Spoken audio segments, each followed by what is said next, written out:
Hi everyone, hope you guys are all having a great day today. In today's video, I'm going to be covering the overall market in terms of the S&P 500, Dow Jones, Nasdaq, and then specifically SPY, which is an ETF for the S&P 500, QQQ, which is the ETF for the Nasdaq. I'm going to give levels, support levels, movement, so on and so forth. And then as well, I'm going to go over economic news, calendar, US Treasury 10-year, crude oil, and a little bit of the interest rates once again, just to cover some stuff.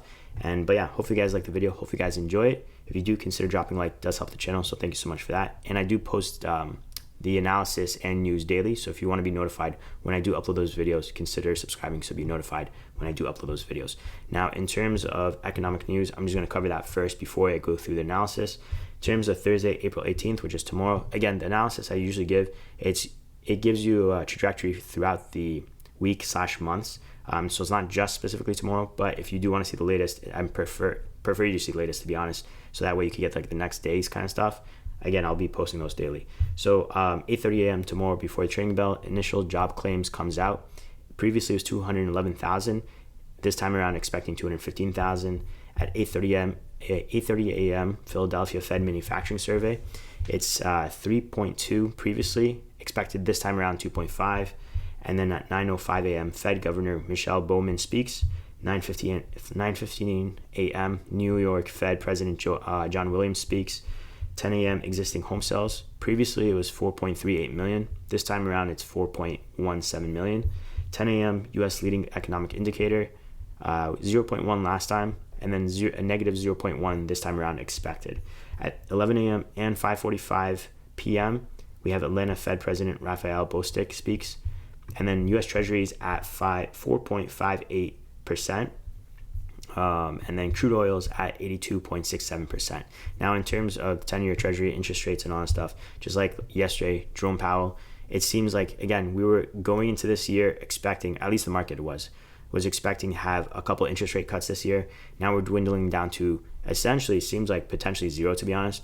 But to satisfy the market, it seems like they might. It's either between zero or one interest rate cut, but I think to satisfy the market, they might end up doing one interest rate cut towards the end of the year.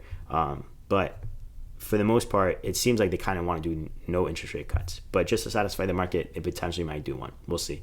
In terms of crude oil, I don't know if I already said it, but $82.67 per barrel. Again, that's important because in terms of CPI numbers, one of the biggest factors was energy costs. Now, if we go over the graphs in terms of analysis, I'm going to go over the QQQ. Again, this is just an ETF, so it's a condensed version of the Nasdaq overall. If you look at the 5-year chart, the overall movement, again, for the 1 year and the 5-year chart is in bearish movement. So it's projected to go down. And then that's the same thing for the SPY and same thing for the Dow Jones. So the overall trajectory is bearish movement, hypothetically, for the next few months kind of stuff.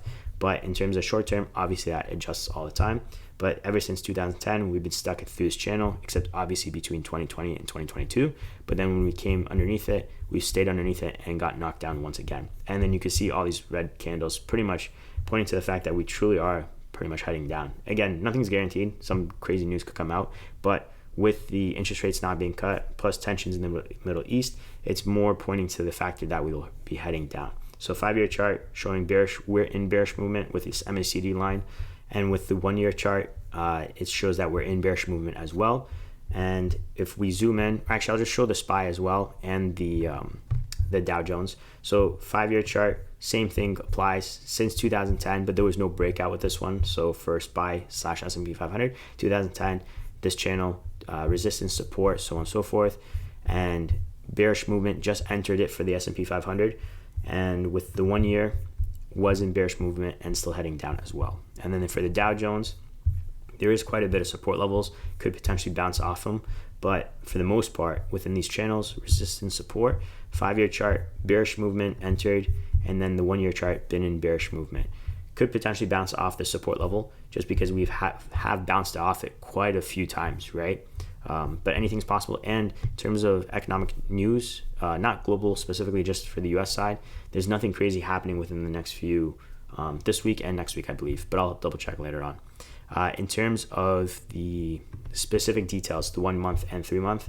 So going over the SPY, the 3 month right about here. So last time I showed this downward trend resistance line that we stayed under. For QQQ, which is the ETF for Nasdaq again, we did have a false breakout, but for SPY slash S&P500 ETF, there was no false breakout. It was captured underneath this resistance line, did not bounce off the support line. It was a pretty dramatic drop the day before, which was pretty intense.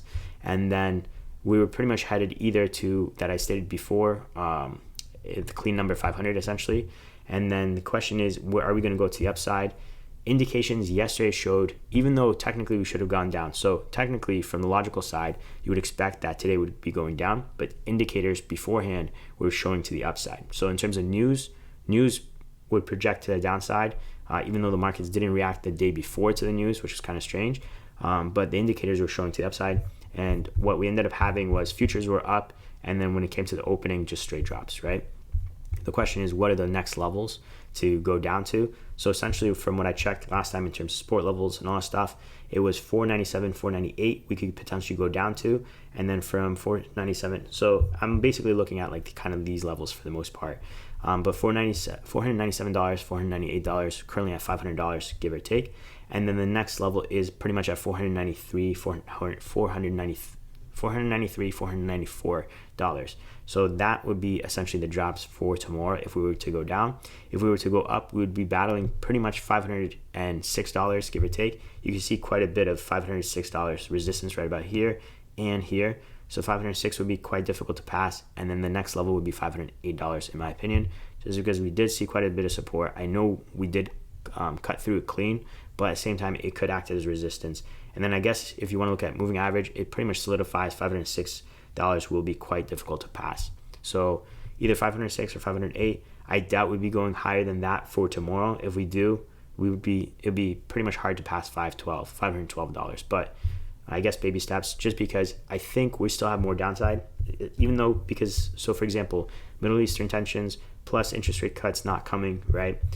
Plus the indicators combined with that are kind of showing to the downside, not necessarily fully. So the 1 month shows that we are going to be potentially crossing over to a bullish movement, but I believe it was 3 month and 6 months showing still bearish movement. Yeah, so 3 month kind of arching, but there's multiple times where it will arch and then it'll still come down. For example, previously here, arching, and it looks like you could potentially cross over to bullish, but it still keeps going to the bearish movement.